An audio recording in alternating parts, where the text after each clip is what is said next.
सरकार की कैबिनेट प्रणाली में सरकार की शक्ति कार्यकारी में केंद्रित होती है, क्योंकि संसदीय नियंत्रण शायद ही कभी प्रभावी होता है। मंत्रिपरिषद में केवल बहुमत दल के सदस्य होते हैं। सरकार को संसदीय और राष्ट्रपति के रूप में वर्गीकृत किया जाता है। सरकार को संसदीय और राष्ट्रपति के रूप में वर्गीकृत किया जाता है विधायिका और कार्यपालिका के बीच संबंध के आधार पर। सरकार को संसदीय और राष्ट्रपति के रूप में वर्गीकृत किया जाता है विधायिका और कार्यपालिका के संबंध के आधार पर। निम्नलिखित में से कौन सी संघीय व्यवस्था की विशेषता नहीं है? सरकार की विधि और कार्यकारी शाखा के बीच शक्ति का कोई प्रतिकरण नहीं है, जबकि संघीय व्यवस्था की विशेषता है सरकार के दो अलग अलग स्तर होते हैं। सरकार के प्रत्येक स्तर की जिम्मेदारी और शक्तियों को लिखित संविधान में स्पष्ट रूप से परिभाषित किया गया है। सर्वोच्च न्यायालय को इन प्रावधान की व्याख्या करने और विवाद के मामले के मध्यस्थता करने की जिम्मेदारी सौंपी जाती है। सर्वोच्च न्यायालय को इन प्रावधानों की व्याख्या करने और विवाद के मामलों को मध्यस्थता करने की जिम्मेदारी दी जाती है। भारतीय संघ व्यवस्था के बारे में कौन सा कथन सही है? भारतीय संघ व्यवस्था के बारे में कौन सा कथन सही है? 2 और 3। संघ व्यवस्था के बारे में 2 और 3 कथन सही है। सभी राज्यों का राज्यसभा में समान प्रतिनिधित्व गलत है। किसी राज्य की सीमा में परिवर्तन के लिए किसी राज्य की सहमति की आवश्यकता नहीं होती है। किसी राज्य की सीमा में परिवर्तन के लिए किसी राज्य की सहमति की आवश्यकता नहीं होती है। भारत में दोहरी नागरिकता नहीं है। भारत में एकल नागरिकता है। भारत में दोहरी नागरिकता नहीं है। भारत सरकार अधिनियम 1919 केंद्र में द्विसदनीय विधायिका की स्थापना करना है। भारत सरकार अधिनियम 1919 में 19 का मतलब क्या था? इसमें केंद्र में द्विसदनीय विधायिका की स्थापना करना। प्रांतीय कार्यपालिका में द्वैध शासन की शुरुआत करना। प्रांतीय कार्यपालिका में द्वैध शासन की शुरुआत करना। भारत में प्रांतीय स्वायत्तता की शुरुआत किया गया था 1935 के अधिनियम द्वारा। भारत में प्रांतीय स्वायत्तता की शुरुआत 1935 के अधिनियम द्वारा हुआ था। निम्नलिखित में से कौन सी विशेषता भारतीय स्वतंत्रता अधिनियम 1947 का हिस्सा नहीं है?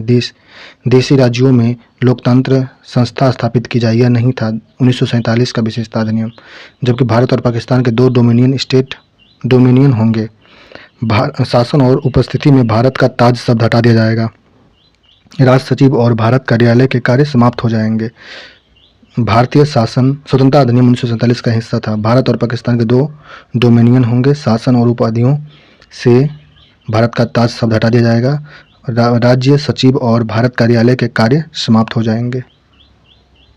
भारतीय इतिहास के संदर्भ में प्रांतों से संविधान सभा के सदस्य थे। प्रांतीय विधानसभा द्वारा चुने गए थे। भारतीय इतिहास के संदर्भ में प्रांतों से संविधान सभा के सदस्य प्रांतीय विधानसभा द्वारा चुने गए थे। कूट मिलाना है। जैसे कानून के समक्ष समानता किस देश से लिया गया? कानून के समक्ष समानता इंग्लैंड से लिया गया। कानून के समक्ष समानता इंग्लैंड के संविधान से लिया गया है। कानून का समान संरक्षण अमेरिका से लिया गया है। कानून का समान संरक्षण अमेरिका से लिया गया है। कानून के समक्ष समानता इंग्लैंड से लिया गया है। कानून द्वारा स्थापित प्रक्रिया जापान से लिया गया है। कानून द्वारा स्थापित प्रक्रिया जापान से लिया गया है। शैक्षणिक संस्थान के लिए राज्य का अनुदान आयरलैंड से लिया गया। शैक्षणिक संस्थानों के लिए राज्यों का अनुदान आयरलैंड के संविधान से लिया गया है। कानून द्वारा स्थापित प्रक्रिया जापान से लिया गया है। कानून का समान संरक्षण वाली बात संयुक्त राष्ट्र अमेरिका से लिया गया है। कानून के समक्ष समानता की बात कानून के समक्ष समानता इंग्लैंड के संविधान से लिया गया। जैसा कि संविधान का मसौदा तैयार किया गया है, वह देश के सभी सरकार के लिए केवल एक तंत्र प्रदान करता है। यह किसी विशेष पार्टी की सत्ता में स्थापित करने का एक तरीका नहीं है, जैसा कि कुछ देशों में किया गया है। सत्ता में कौन चाहिए यह लोगों द्वारा निर्धारित किया जाना चाहिए, जैसा कि होना चाहिए। यदि व्यवस्था को लोकतंत्र की कसौटी का अखाड़ा उतारना है तो संविधान सभा के विचार विमर्श से उद्गत उपरोक्त अंश का श्रेय किसे दिया जाता है? भीमराव अम्बेडकर का कहना था कि जैसा संविधान का मसौदा तैयार किया गया है वह देश के सरकार के लिए केवल एक तंत्र प्रदान करता है। यह किसी विशेष पार्टी को सत्ता में स्थापित करने का एक तरीका नहीं है, जैसे कि कुछ देशों में किया गया है। सत्ता में को होना चाहिए, यह लोगों द्वारा निर्धारित किया जाना चाहिए, जैसा कि होना चाहिए। यदि इस व्यवस्था को लोकतंत्र की कसौटी पर खरा उतरना है तो संविधान सभा के विचार यदि विचार विमर्श या भीमराव अम्बेडकर के थे। निम्नलिखित में से कौन सा भारतीय संविधान का केंद्रीय सिद्धांत नहीं है? भारतीय संविधान का केंद्रीय संविधान कुछ धर्मों की आंशिक आधिकारिक दर्जा देना, यह भारतीय संविधान का केंद्रीय सिद्धांत नहीं है। जबकि धर्म के आधार पर भेदभाव को रोकना ये संविधान का सिद्धांत है। किसी भी धर्म को मानने की स्वतंत्रता प्रदान करना ये भारतीय संविधान का सिद्धांत है। धार्मिक समुदाय के भीतर सभी नागरिकों को समानता सुनिश्चित करना यह भी भारतीय संविधान का हिस्सा है। जबकि कुछ धर्मों का आधिकारिक दर्जा देना यह नहीं है। निम्नलिखित में से किसे कानून के शासन की मुख्य विशेषता माना जाता है? कानून के शासन की मुख्य विशेषता जो है यह है शक्ति की सीमा, कानून के समक्ष समानता और स्वतंत्रता और नागरिक का अधिकार। ये कानून के शासन की विशेषता है। कानून के शासन की विशेषता क्या है? शक्तियों की सीमा होनी चाहिए, कानून के समक्ष समानता होनी चाहिए, स्वतंत्रता और नागरिक का अधिकार दिया जाना चाहिए। सूची 1 सूची 2 को मिलाना है। जनजाति क्षेत्र के शासन के संबंध का प्रावधान। जनजाति क्षेत्र के शासन के संबंध का प्रावधान यह भारतीय संविधान के अनुच्छेद 26 अनुसूची में है। भारतीय संविधान की 6ठी अनुसूची में जनजाति क्षेत्र के शासन से संबंधित प्रावधान किया गया है। संघ की भाषा यह है भारतीय संविधान का भाग 17 में संबंधित संघ की भाषा के बारे में जानकारी है। भारतीय क्षेत्र में व्यापार और वाणिज्य के बारे में यह है भारतीय संविधान का भाग 13 में वर्णित है। भारतीय क्षेत्र में व्यापार और वाणिज्य के बारे में भारतीय संविधान का भाग 13 में वर्णित है। संघ की कार्यकारिणी के बारे में भारतीय संविधान के भाग 5 का पैराग्राफ है। 5 का पहला पैराग्राफ में संघ कार्यकारिणी के बारे में जानकारी है। भारतीय संविधान के भाग 5 का पहला पैराग्राफ में संघ कार्यकारिणी का जानकारी है। भारतीय संविधान का भाग 13 में ये है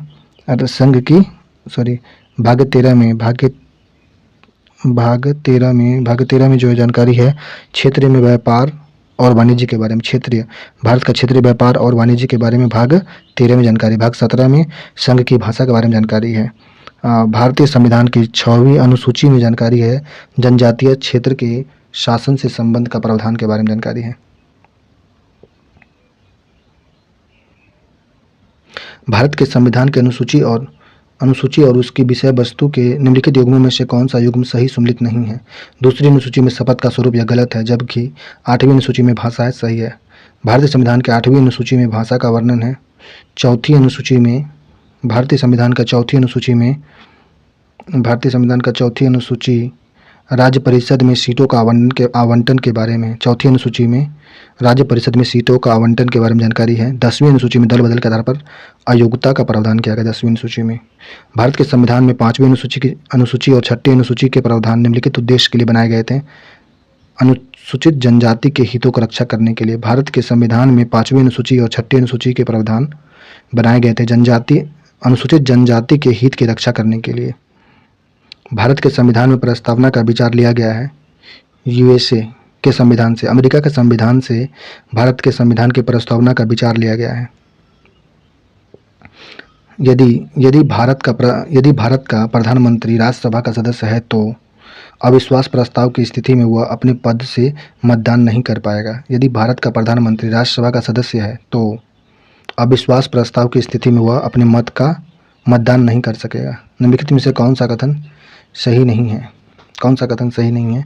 राज्यसभा धन विधेयक में संशोधन कर सकती है। राज्यसभा धन विधेयक में संशोधन नहीं कर सकती है। राज्यसभा धन विधेयक पर सिफारिश दे सकती है लेकिन संशोधन नहीं कर सकती है। राज्यसभा धन विधेयक को पारित करने में अधिकतम 14 दिन की देरी कर सकती है। राज्यसभा धन विधेयक को पारित करने के लिए 14 दिन की देरी कर सकती है।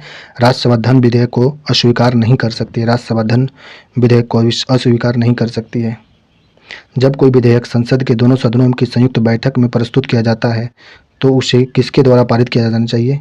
उपस्थित और मतदान करने वाले सदस्यों का साधारण बहुमत के द्वारा।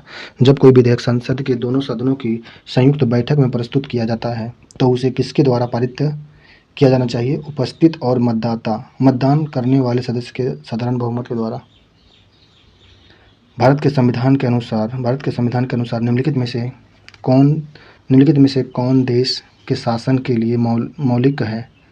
भारत के संविधान के अनुसार निम्नलिखित में से कौन देश के शासन के लिए मौलिक है? राज्य के नीति निर्देशक तत्व, देश के शासन के लिए मौलिक है। 42वें संविधान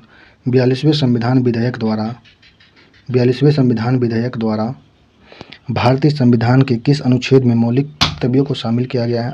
51A, अनुच्छेद 51A। 42वें संविधान विधेयक द्वारा भारतीय संविधान के अनुच्छेद में मौलिक कर्तव्यों को शामिल किया गया है 51A में। किस प्रधानमंत्री ने योजना आयोग को समाप्त कर दिया? नरेंद्र मोदी ने योजना आयोग को समाप्त कर दिया। निम्नलिखित में से कौन सा कथन सही है? संविधान चुनाव आयुक्तों को सेवानिवृत्ति के बाद सरकार द्वारा फिर से नियुक्त किए जाने पर रोक नहीं लगाती है। संविधान चुनाव आयुक्तों को सेवानिवृत्ति करने के बाद सरकार द्वारा फिर से नियुक्ति किए जाने पर रोक नहीं लगा सकती है। उच्च न्यायालय का न्यायाधीश अपना त्यागपत्र किसे सौंपता है? राष्ट्रपति को। उच्च न्यायालय का न्यायाधीश अपना त्यागपत्र राष्ट्रपति को सौंपता है। 26 नवंबर 1949 को भारत के संविधान के निम्नलिखित में से कौन सा प्रावधान लागू हुआ है? 26 नवंबर 1949 को भारत के संविधान का नागरिकता, चुनाव और अंतिम संसद ये लागू हुआ था। 26 नवंबर 1949 को भारत संविधान में प्रावधान लागू हुए थे नागरिकता, चुनाव और अंतरिम संसद का। किसी राज्य विधानसभा के चुनाव की तारीख तय करने की शक्ति भारत का चुनाव आयोग के पास है। किसी राज्य का विधानसभा का चुनाव की तारीख तय करने की शक्ति भारत का चुनाव आयोग के पास में है। प्रिंसिपल डिस्टेंस की अवधारणा राज्य का धर्म से पृथक्करण करना होता है। प्रिंसिपल डिस्टेंस की अवधारणा निम्नलिखित में से विकल्पों में से किससे निकटता संबंध है? राज्य का धर्म से पृथक्करण। भारत में सरकार की संसदीय प्रणाली है क्योंकि मंत्रिपरिषद लोकसभा के प्रति उत्तरदायी है। भारत में सरकार की संसदीय प्रणाली है क्योंकि मंत्रिपरिषद लोकसभा के प्रति उत्तरदायी है। कार्यपालिका और न्यायपालिका के बीच शक्तियों का पृथक्करण है जहां इसका उल्लेख संविधान में किया गया राज्य के नीति निर्देशक तत्वों में। भारत के संविधान के बारे में निम्नलिखित में से कौन सा कथन सही है? डॉक्टर भीमराव अंबेडकर ने कानून मंत्री के रूप में मसौदा समिति के अध्यक्ष के रूप में कार्य किया। डॉक्टर भीमराव अंबेडकर ने कानून मंत्री के रूप में मसौदा समिति के अध्यक्ष पर कार्य किया था। भारत की संसद में शामिल है लोकसभा, राज्यसभा और राष्ट्रपति। जनवरी 20 के निम्नलिखित में से किस केंद्रशासित प्रदेश का प्रशासन एक साथ मिला दिया गया है? दादर, नगर हवेली और दमन दीव को। भारत के संविधान की 11वीं अनुसूची किसके बीच शक्ति का विवरण करती है? राज्य, विधानसभा और पंचायत का।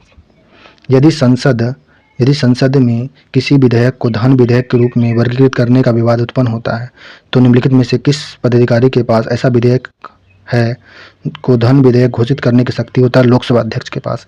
यदि संसद के किसी विधेयक को धन विधेयक के रूप में वर्गीकृत करने का विवाद उत्पन्न हो गया तो निम्नलिखित में से किस प्राधिकारी के पास ऐसे विधेयक को धन विधेयक घोषित करने का अधिकार होगा? लोकसभा अध्यक्ष के पास। भारत की न्यायपालिका के संदर्भ में सर्वोच्च न्यायालय समीक्षा याचिका के संबंध में कौन सा कथन सही है? सर्वोच्च न्यायालय को संविधान द्वारा किसी भी निर्णय की समीक्षा करने का अधिकार है। भारत की न्यायपालिका के संदर्भ में सर्वोच्च न्यायालय समीक्षा याचना के संबंध में कथन सही है। सर्वोच्च न्यायालय को संविधान द्वारा किसी भी निर्णय की समीक्षा करने का अधिकार है। निम्नलिखित में से कौन सा विकल्प भारत में राज्यपाल का कार्यालय स्थापित करने के मुख्य उद्देश्य को सबसे बेहतर ढंग से प्रभावित करता है? केंद्र और राज्य के बीच एक कड़ी के रूप में कार्य करना। भारत का राज्यपाल कार्यालय स्थापित करने का मुख्य उद्देश्य का सबसे बेहतर ढंग से प्रभावित करना, केंद्र और राज्य के बीच एक कड़ी के रूप में कार्य करना। निम्नलिखित में से किस अधिनियम ने भारत में यूरोपीय आप्रवासन और संपत्ति के अधिग्रहण पर सभी प्रतिबंध हटा दिए? Charter act 1833।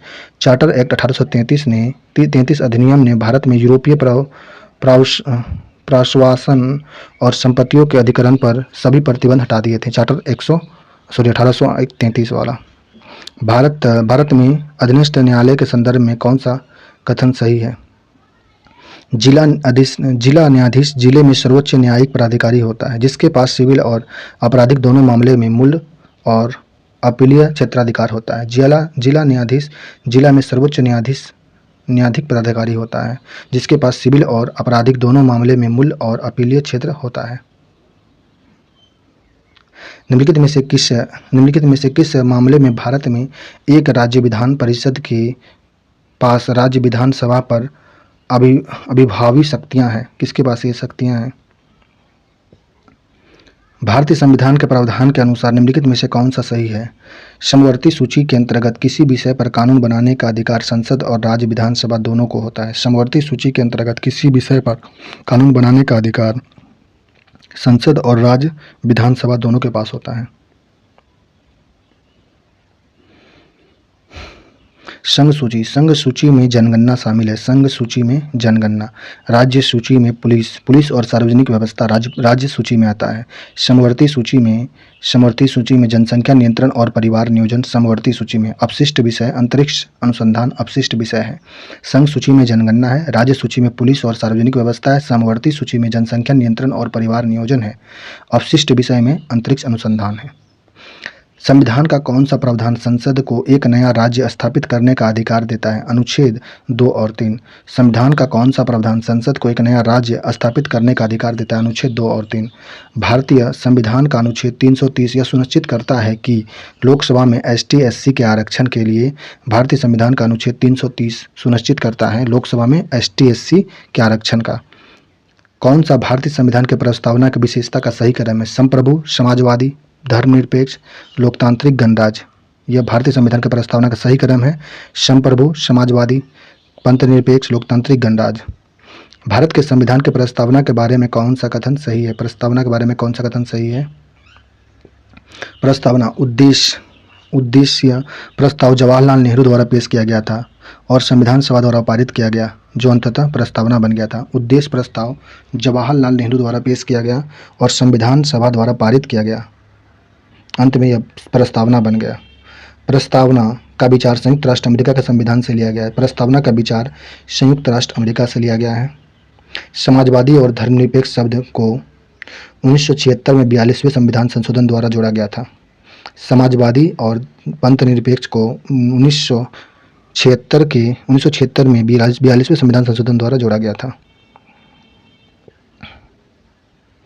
भारत के संविधान की प्रस्तावना के बारे में निम्नलिखित में से कौन सा कथन सही है? भारत के संविधान की प्रस्तावना के बारे में। प्रस्तावना स्वयं न्यायालय में लागू करने योग्य नहीं है। प्रस्तावना स्वयं न्यायालय में लागू करने योग्य नहीं है। प्रस्तावना उन उद्देश्यों को बताता है जिससे संविधान स्थापित करना और आगे बढ़ाना चाहता है। प्रस्तावना उन उद्देश्य को बताता है जिससे संविधान स्थापित करना और आगे बढ़ाना चाहता है। प्रस्तावना उस स्रोत को इंगित करता है जिससे संविधान अपना अधिकार प्राप्त करता है। प्रस्तावना उस स्रोत को इंगित करता है जिससे संविधान अपना अधिकार प्राप्त करता है। निम्नलिखित में से किस मामले में सर्वोच्च न्यायालय ने माना कि प्रस्तावना संविधान का हिस्सा है? बम्बई एस भारत संघ सर्वोच्च न्यायालय ने माना कि प्रस्तावना संविधान का हिस्सा है। किस मामले में सर्वोच्च न्यायालय ने माना कि प्रस्तावना संविधान का हिस्सा है? बम्बई एस भारत संघ के। निम्नलिखित में से कौन कथन पर विचार करना है? दोनों कथन सही है। भारत का संविधान संसद के साधारण बहुमत से प्रस्ताव पारित किए गए नए राज्य बनाने और मौजूदा राज्यों के क्षेत्रों, सीमा या नामों को बदलने का अधिकार देता है। संसद। भारत का संविधान संसद को साधारण बहुमत से प्रस्ताव पारित करके नए राज्य बनाने और मौजूद राज्यों के क्षेत्र, सीमा या नामों को बदलने का अधिकार देता है। जम्मू कश्मीर को भारत के संविधान के अनुच्छेद 370 के तहत विशेष राज्य का दर्जा दिया गया था, जिसे 2019 में भारत के संविधान से हटा दिया गया, लेकिन यह अब प्रभावहीन है। पुनर्गठन आयोग 1953 का सही विकल्प क्या होगा? पुनर्गठन आयोग 1953 के बारे में बताना है। न्यायमूर्ति फजल अली, KM पन्नीकर और हृदयनाथ कुरुंजू के इसके सदस्य थे। पुनर्गठन आयोग 1953 के अध्यक्ष सदस्य थे न्यायमूर्ति फजल अली, MK पन्नीकर और हृदयनाथ कुंजरू इसके सदस्य थे। संसद द्वारा पारित पुनर्गठन अधिनियम 1956 के तहत 14 राज्य और 6 केंद्रशासित प्रदेश बनाए गए थे। संसद द्वारा पारित पुनर्गठन अधिनियम 1956 के तहत 14 राज्य और 6 केंद्रशासित प्रदेश बनाए गए थे। निम्नलिखित कथनों पर विचार करें और कोड का उपयोग करके इंगित करें सही कौन सा है। तीनों कथन सही है। संविधान में राज्यों का संघ शब्द का उपयोग इसलिए किया जाता है क्योंकि भारतीय राज्यों को अलग करने का अधिकार नहीं है। एसके धर आयोग ने राज्यों के पुनर्गठन के लिए भाषा के बजाय प्रशासनिक सुविधा को प्राथमिकता दिया है।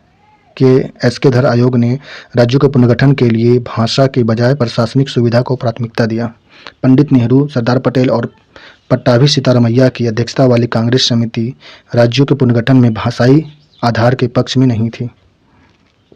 पंडित नेहरू, सरदार पटेल और पट्टाभी सिद्धारमैया की अध्यक्षता वाली कांग्रेस समिति राज्यों के पुनर्गठन में भाषाई आधार के पक्ष में नहीं थी।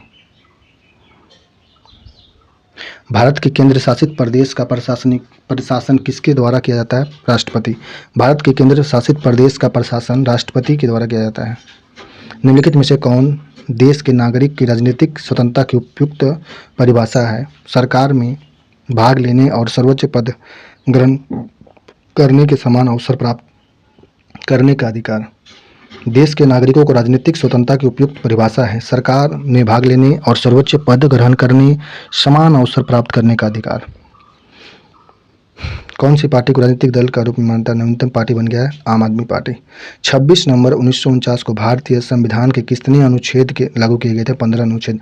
26 नवंबर 1949 को भारतीय संविधान के कितने अनुच्छेद लागू किए गए थे? 15 अनुच्छेद को 26 नवंबर 1949 को लागू किया गया था। संपत्ति का अधिकार, कानूनी अधिकार। भारत में अखंड लोकतंत्र का प्रस्ताव जयप्रकाश नारायण ने रखा था। भारत में अखंड लोकतंत्र का प्रस्ताव जयप्रकाश नारायण के द्वारा रखा गया था। किस राज्य विधानसभा में दलित ईसाई के लिए कोटा बढ़ाने के लिए केंद्र से आग्रह करते हुए एक प्रस्ताव अपनाया गया था? त्रिपुरा में। किस राज्य विधानसभा में दलित ईसाई के लिए कोटा बढ़ाने के लिए केंद्र से आग्रह करते हुए एक प्रस्ताव बनाया गया? त्रिपुरा में। किस राज्य ने पहली बार मतदान निगरानी प्रणाली शुरू किया? गोवा। किस राज्य ने पहली बार मतदान निगरानी प्रणाली लागू की थी? गोवा ने। ईवीएम में उम्मीदवारों की अधिकतम संख्या हो सकती है 16, नहीं 64 होगा, 64। राज्यसभा की शक्ति और कार्यों के संदर्भ में कौन सा कथन सही है? यह संसद को राज्य सूची के सूचीबद्ध किसी भी विषय पर कानून बनाने के लिए अधिकृत कर सकता है। केवल राज्यसभा को उपराष्ट्रपति को पद से हटाने के लिए प्रस्ताव पेश करने का अधिकार है। केवल राज्यसभा को उपराष्ट्रपति को पद से हटाने के लिए प्रस्ताव पेश करने का अधिकार है। संसद को राज्य सूची के सूचीबद्ध किसी भी विषय पर कानून बनाने के लिए अधिकृत कर सकता है। निम्नलिखित किस संविधान संशोधन अधिनियम नागालैंड, मेघालय, मिजोरम और अरुणाचल प्रदेश राज्यों की विधानसभाओं में अनुसूचित जनजाति के लिए सीट आरक्षण का प्रावधान? 57वां संविधान संशोधन।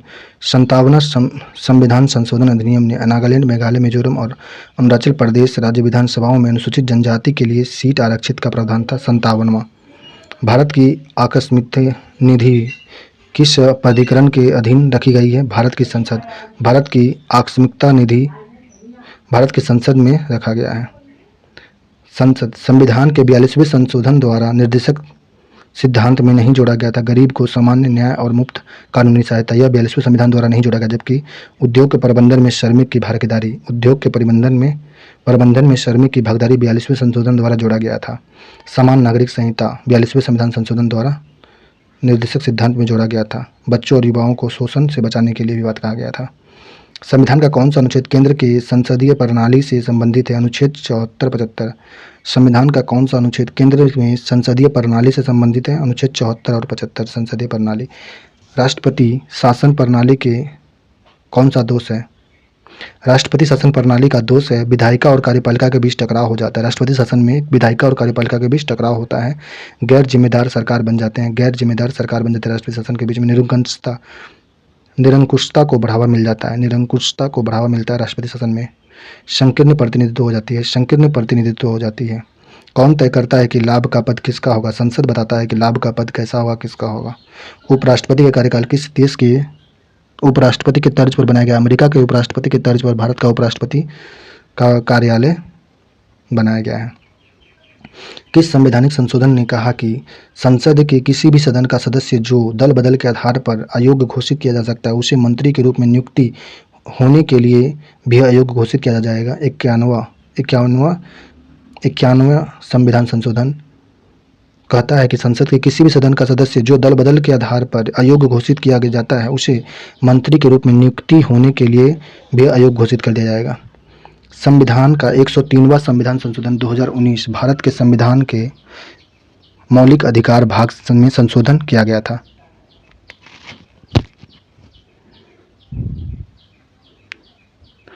निम्नलिखित में से कौन राष्ट्रीय मानवाधिकार आयोग अध्यक्ष और सदस्यों की नियुक्ति के संबंध में भारत के राष्ट्रपति को सिफारिश करने वाली समिति का सदस्य नहीं है? केंद्रीय कानून मंत्री राष्ट्रीय मानव अधिकार आयोग के अध्यक्ष और सदस्यों की नियुक्ति के संबंध में भारत के राष्ट्रपति और की सिफारिश करने वाले समिति का सदस्य नहीं है, जबकि लोकसभा अध्यक्ष, लोकसभा के विपक्ष का नेता और केंद्रीय गृह मंत्री ये सभी राष्ट्रीय मानवाधिकार आयोग के अध्यक्ष और सदस्यों की नियुक्ति करने से संबंधित है। नागरिकता संशोधन अधिनियम 2019 के तहत किस देश के अवैध प्रवासी नागरिकता के लिए पात्र नहीं है? म्यांमार के निवासी को 2019 के अधिनियम नागरिकता संशोधन में प्रवेश की अनुमति नहीं है, जबकि बांग्लादेश, अफगानिस्तान, पाकिस्तान को दिया गया था। कौन सी विशेषता भारत के संविधान द्वारा ब्रिटिश संविधान से प्रभावित है? ब्रिटिश के संविधान से कानून का शासन ब्रिटिश संविधान से प्रभावित है। भारत का संविधान में कानून बनाने की प्रक्रिया भी ब्रिटिश के संविधान से संबंधित है। भारत का संसदीय प्रणाली भी ब्रिटेन के संविधान से भारत के संविधान में लिया गया है। 42वें संविधान संशोधन अधिनियम 1976 के संशोधन के बाद भारत के संविधान को वास्तविकता स्थिति क्या है? संप्रभु, समाजवादी, पंथनिरपेक्ष, लोकतांत्रिक, गणराज्य। भारत के संसदीय शासन प्रणाली होगी। मंत्रिपरिषद लोकसभा के प्रति उत्तरदायी है। भारत में संसदीय शासन प्रणाली है क्योंकि मंत्रिपरिषद लोकसभा के प्रति उत्तरदायी है। निम्नलिखित में से कौन सी राष्ट्रपति शासन प्रणाली की विशेषता है? राष्ट्रपति विधायी न्यायिक का हिस्सा नहीं होता है। भारत और अमेरिका में संघीय व्यवस्था है। निम्नलिखित में से भिन्न के सिवाय दोहरी सरकार के द्वारा। संघवाद का अर्थ क्या होता है? सीमित शक्ति वाली सरकार को बोलते हैं संघ। संविधानवाद का अर्थ होता है सीमित शक्ति वाली सरकार। निम्नलिखित में से कौन एकात्मक संविधान का उदाहरण है? यूके एकात्मक संविधान का उदाहरण है। किस राज्य की सरकार ने केंद्र राज्य संबंध का अध्ययन करने के लिए राजमन्नार समिति का नियुक्ति किया था? तमिलनाडु सरकार केंद्र और राज्य के संबंध का अध्ययन करने के लिए राजमन्नार समिति नियुक्त की थी। अंतर्राष्ट्रीय परिषद स्थापित करने का अधिकार भारत के राष्ट्रपति को अंतर्राष्ट्रीय परिषद स्थापित करने का अधिकार भारत के राष्ट्रपति के पास है। भारत में निहित अवशिष्ट शक्तियां संसद के पास है। भारतीय संविधान में उल्लिखित मौलिक कर्तव्य कहाँ से लिए गए? यूएसएआर संविधान से, मतलब रसिया से लिया गया मौलिक कर्तव्य। राष्ट्रपति के निर्वाचन मंडल में नीचे दिए गए कोड को चुनना है। 2 और 3 सही होंगे। विधानसभाओं के सभी निर्वाचित सदस्य राष्ट्रपति के निर्वाचन मंडल में भाग लेते हैं। सभी राज्यपाल और उपराज्यपाल भी ये भाग नहीं लेते हैं। केंद्र शासित प्रदेश के विधानसभाओं के सभी निर्वाचित सदस्य भाग लेते हैं राष्ट्रपति के निर्वाचन मंडल में। राष्ट्रपति के निर्वाचन मंडल में विधानसभा के सभी निर्वाचित सदस्य, केंद्र शासित प्रदेश के विधानसभाओं से भी सभी निर्वाचित सदस्य भाग लेते हैं। भारत के राष्ट्रपति के चुनाव के संबंध में कौन सा कथन सही है? राष्ट्रपति का चुनाव में 35 वर्ष से अधिक आयु का व्यक्ति भारत के राष्ट्रपति रूप में चुनाव के लिए पात्र होते हैं। दूसरा, भारत का राष्ट्रपति 1 से अधिक कार्यकाल के लिए फिर से चुनाव के पात्र हो जाते हैं। सही है। यदि कोई व्यक्ति लाभ का पद धारण करता है तो वह भारत के राष्ट्रपति के रूप में चुनने के लिए नहीं माना जाएगा। भारत के राष्ट्रपति पद से संबंधित निम्नलिखित में से कौन सा कथन सही है? राष्ट्रपति के पास विशेष मामलों में किसी अपराधी को क्षमा करने की शक्ति प्राप्त होती है। राष्ट्रपति संसद के एक सदन के सत्र में होने पर भी अध्यक्षता कर सकता है। राष्ट्रपति संसद के एक सदन के सत्र में होने पर भी अध्यादेश जारी कर सकता है। भारतीय संविधान के किस अनुच्छेद के तहत भारत के राष्ट्रपति को संसद के दोनों सदनों द्वारा पारित किसी भी विधेयक पर अपनी सहमति वापस लेने की शक्ति है? अनुच्छेद 111। अनुच्छेद 111 के तहत भारतीय संविधान के अनुच्छेद 111 के तहत भारत के राष्ट्रपति को संसद के दोनों सदनों द्वारा पारित किसी भी विधेयक या अपनी सहमति वापस लेने का शक्ति है। अनुच्छेद 111 में संघ की कार्यपालिका शक्ति प्रधानमंत्री में निहित होती है। नीचे कोड बताना है, ये गलत है, जबकि 2 सही होगा। प्रधानमंत्री की नियुक्ति राष्ट्रपति द्वारा किया जाता है। सही। प्रधानमंत्री मंत्रिपरिषद का प्रमुख होता है, यह भी सही है। यह आवश्यक नहीं कि नियुक्ति के समय प्रधानमंत्री संसद के किसी भी सदन का सदस्य हो, लेकिन 6 महीने के अंदर बन जाना चाहिए। भारत के राष्ट्रपति को निम्नलिखित में से किस प्रकार अधिकार प्राप्त है? औपचारिक और कानूनी अधिकार भारत के राष्ट्रपति को प्राप्त है। संवैधानिक और नाम मात्र। भारत के राष्ट्रपति को औपचारिक और कानूनी अधिकार प्राप्त है। संवैधानिक और नाम मात्र अधिकार भी दिया गया है। भारत के राष्ट्रपति के बारे में कौन विचार करना है? भारत के राष्ट्रपति के बारे में राष्ट्रपति के पास मंत्रिपरिषद को संबोधित करने और विशिष्ट जानकारी के लिए उन्हें संदेश भेजने की शक्ति होती है। भारत के राष्ट्रपति के पास मंत्रिपरिषद को संबोधित करने और विशिष्ट जानकारी के लिए उन्हें संदेश भेजने की शक्ति प्राप्त होती है। संघ के प्रशासन से संबंधित मंत्रिपरिषद के सभी निर्णय की जानकारी राष्ट्रपति को दी जानी चाहिए। संघ के प्रशासन से संबंधित मंत्रिपरिषद के सभी निर्णय की जानकारी राष्ट्रपति को दी जानी चाहिए। संविधान के अनुच्छेद 156 में प्रावधान है कि राज्यपाल अपने पदभार ग्रहण करने की तिथि के 5 वर्ष की अवधि तक पद पर बने रहेंगे। इससे संबंधित कौन सा कथन निष्कर्ष निकाला जा सकता है? कौन राज्यपाल की शक्ति से संबंधित नहीं है? कूटनीतिज्ञ और सैन्य शक्तियाँ ये राज्यपाल से संबंधित नहीं, जबकि राज्यपाल को महाधिवक्ता नियुक्त करने का शक्ति दिया जाता है। राज्यपाल के पास महाधिवक्ता को नियुक्ति करने का शक्ति है। राज्यपाल राज्य विधानमंडल को बुलाना, स्थगन करना और भंग करना ये सभी राज्यपाल के पास है। क्षमा, प्रतिहार, राहत या दंड से छूट देने की शक्ति राज्यपाल के पास है। भारतीय संविधान के अनुसार राज्यों के विधायिका में कौन शामिल होता है? भारतीय संविधान के अनुसार राज्यों के विधायिका में राज्यपाल, विधानमंडल और विधान परिषद मौजूद होते हैं। भारतीय संविधान के अनुसार राज्यों की विधायिका में राज्यपाल, विधानसभा और विधान परिषद मौजूद होते हैं। यदि किसी राज्य विधानसभा के चुनाव में निर्वाचन घोषित उम्मीदवार अपना जमा राशि खो देता है तो उसका मतलब उसे कुल वैध मत के 6% से कम वोट मिले हैं। यदि किसी राज्य विधानसभा के चुनाव में निर्वाचित घोषित उम्मीदवार अपना जमा राशि खो देता है, इसका मतलब यह हुआ कि उसे कुल वैध मतों का 6% कम वोट मिले हैं। किसी राज्य के मुख्यमंत्री को हटाया जा सकता है।